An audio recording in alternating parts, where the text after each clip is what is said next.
জন্য স্লোগান দেন?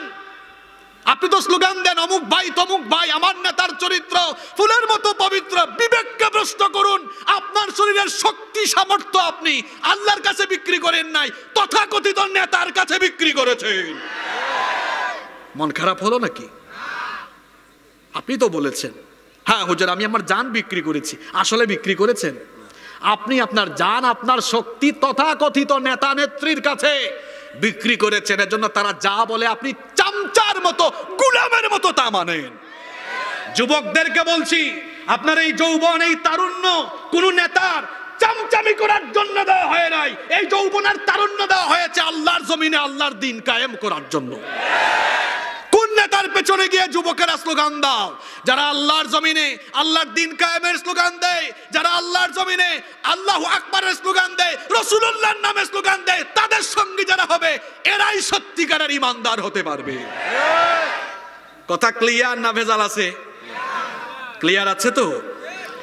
তাহলে আমরা বললাম হুজুর জান বিক্রি করেছি, অথচ মনে মনে অপরাধী আছি আমরা অনেকে। আসলে বিক্রি করতে পারি।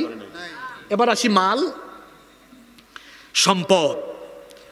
সম্পদ আমি খরচ করছি, তথাকথিত নেতা বলেছেন এটা করো ওইটা করো, এত হাজার মানুষ আনো, খরচ করছি। এটা কি আমি আল্লাহর জন্য খরচ করছি? আমার সম্পদ, আমার মাল খরচ হবে সাহাবায়ে কেরাম যেভাবে তাদের ধন সম্পদ আল্লাহর দিন কায়েমের জন্য খরচ করেছেন, ঠিক একই তরিকায় আমার জান, আমার মাল সব আমি খরচ করব আল্লাহর দিনের স্বার্থে। ঠিক কিনা বলেন? তাহলে আমরা যদি আল্লাহর কাছে জানমাল বিক্রি করে দিই, এই জানমাল কখনোই আমরা আমাদের মতে খরচ করতে পারবো না। যার ইচ্ছায় এগুলো পরিচালিত করতে হবে। জুড়ে বলেন তো তিনি কে?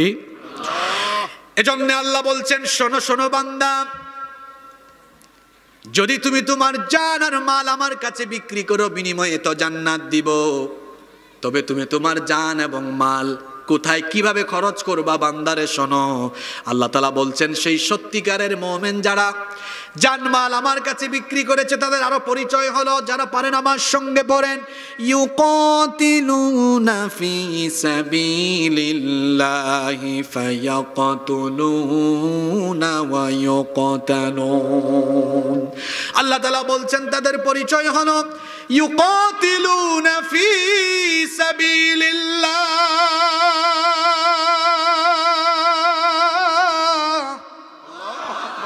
লড়াই করে কার পথে? আল্লাহ তাআলা বলছেন যারা ঈমানদার তারা আমার পথে লড়াই করে।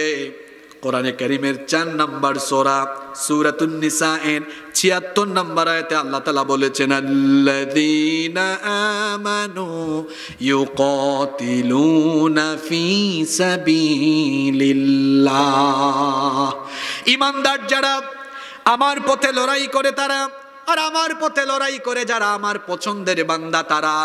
এজন্য আল্লাহ সূরা সাফের 4 নম্বর আয়াতে বলেছেন, ইন্নাল্লাহা ইউহিব্বুল্লাযীনা ইউকাতিলুনা ফি সাবিলিহি সাফফান কাআন্নাহুম বুনয়ানুম মারসুস। আল্লাহ তাআলা বলছেন নিশ্চয়ই যারা আল্লাহর পথে সীসা ঢালা প্রাচীরের মতো ঐক্যবদ্ধ হয়ে লড়াই করে তারা হচ্ছে আমার পছন্দের বান্দা। খেয়াল করে শুনুন, ঈমানদার যারা আল্লাহর পথে লড়াই করে তারা, আল্লাহর পথে জানমাল দিয়ে লড়াই করে যারা, আল্লাহর পছন্দের বান্দা হলো তারা।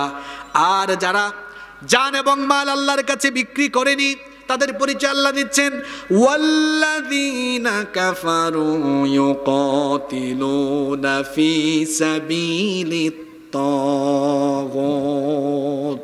আর যারা নাফরমানি করেছে, যারা কাফির, যারা কুফরি করেছে, তারা লড়াই করে তাগুতের পথে। কথা বুঝে থাকলে বলেন তো, ঈমানদাররা লড়াই করে জানমাল খরচ করে কার পথে? আর বেঈমানরা যারা দুনিয়ার জান মাল আল্লাহর কাছে বিক্রি করেনি তারা এসব কিছু খরচ করে তাগুতের পথে। জোরে বলেন কার পথে?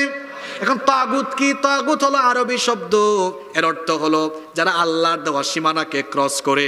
যেমন ফেরাউনের ব্যাপারে আল্লাহ কোরআনে কারিমে বলেছেন, ও আমার নবী মুসা, ইযহাব ইলা ফিরআউনা ইন্নাহু তাগা,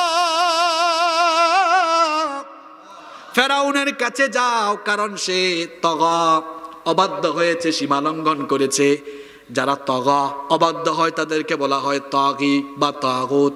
তাগুত হলো তারা, এক কথায় যদি বলি, আল্লাহর দিন নিজেরা মানে না যারা, এবং আল্লাহর দিন মানুষকে মানতে যারা বাধা দেয়, এরা হলো তাগুত। আল্লাহর দিন কায়েম হোক, মানুষ আল্লাহর দিন কায়েমে ঐক্যবদ্ধ না হোক, এই ধরনের তাগুত আমার সমাজে একদম নাই। আরো জোরে বলেন, আছে না নাই? সত্যিকারের তাগুত হলো তারা আল্লাহর জমিনে আল্লাহর দিন কায়েমের বিপরীতে অবস্থান নিয়ে মানব রচিত মতবাদ প্রতিষ্ঠা করতে চায় যারা। সত্যিকারের তাগুত হলো তারা।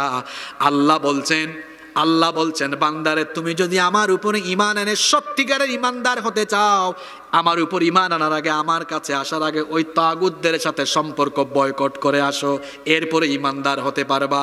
আল্লাহ তাআলা সূরা বাকারার 256 নম্বর আয়াতে কি বলছেন, মন দিয়ে শুনেন। ফামান ইয়াকফুর বিত-তাগুতি ওয়া ইউমিন বিল্লাহি ফাকাদ ইসতামসাকা বিল উরওয়াতিল ওয়াসকা লা ইনফিসামা লাহা ওয়াল্লাহু সামিউন আলিম। যে ব্যক্তি তাগুতের সাথে সম্পর্ক বয়কট করে, আছেন তো আপনারা? যে ব্যক্তি তাগুতের সাথে সম্পর্ক বয়কট করে, তাগুতকে অস্বীকার করে, তাগুতের সাথে সকল ধরনের সম্পর্ক ছিন্ন করে, ওয়া ইউমিন বিল্লাহ, এবং আল্লাহর উপর ঈমান আনে, ফাকাদ ইসতামসাকা বিল উরওয়াতিল ওয়াসকা, সে ব্যক্তি এমন এক মজবুত রশি ধারণ করলো, লা ইনফিসামা লাহা, যা ছিন্ন হবার নয়। তাগুতের সাথে সম্পর্ক ছিন্ন করে, তাগুত কে সেটা আগেই বলেছে, যারা আল্লাহর জমিনে আল্লাহর দিন কায়েমের বিপরীত অবস্থান নেয়, সবাই হলো তাগুত। জোরে বলেন, বলেন তো তাগুত কারা? আল্লাহর দিন কায়েমের বিপরীতে অবস্থান নেয় যারা, তাগুত হলো। তাহলে সত্যিকারের মুমিন তো হতে চান, এটা আপনারা বলেছেন। তাগুত, যত ধরনের তাগুত আছে, কোন তাগুতের সাথে সম্পর্ক রাখা যাবে? আল্লাহ এই কথাই বলছেন, তাগুতকে ছিন্ন করে আসো। তুমি যদি তাগুতের সাথে সম্পর্ক ছিন্ন করতে পারো, আল্লাহ বলছেন বান্দারে, অমুক নেতা তোমার অভিভাবক নয়। দেখেন না, অনেকে বলে আমার আস্থাভাজন অভিভাবক। আল্লাহ বলছেন তুমি যদি তাগুত ছিন্ন করে আসতে পারো, তোমার অভিভাবক কোনো মানুষ নয়, আমি আল্লাহ নিজে তোমার অভিভাবক হয়ে যাব। আল্লাহ কি বলছেন শুনেন 15 আয়াতে, আল্লাহু ওয়ালিয়ুল্লাযীনা আমানু ইউখরিজুহুম মিনায-যুলুমাতি ইলান-নূর।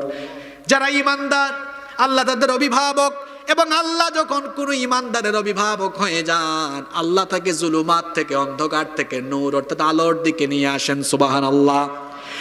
আর যারা আল্লাহর দিন কায়েমের বিপরীত অবস্থান নিয়ে তাগুতের সাথে সম্পর্ক রাখে, আল্লাহ তাদের ব্যাপারে বলছেন এরা আমার ওলি নয়, এরা আমার বন্ধু নয়। ওয়াল্লাযীনা কাফারু আউলিয়াউহুমুত তাগুত, এরা হলো তাগুতের ওলি। এখন আপনারা বলেন, আপনারা আল্লাহর ওলি হতে চান না তাগুতের ওলি হতে চান? আওয়াজটা বড় আস্তে হয়ে গেল না? আমরা আল্লাহর ওলি হতে চাই না তাগুতের ওলি হতে চাই? জোরে বলেন। আল্লাহর ওলি যদি হতে চান, এখন থেকে আগামীকাল থেকে আল্লাহর দিন কায়েমের বিরোধী সকল তাগুতের সাথে সম্পর্ক কাট অফ করে দিতে হবে। পারবেন? পারবেন তো?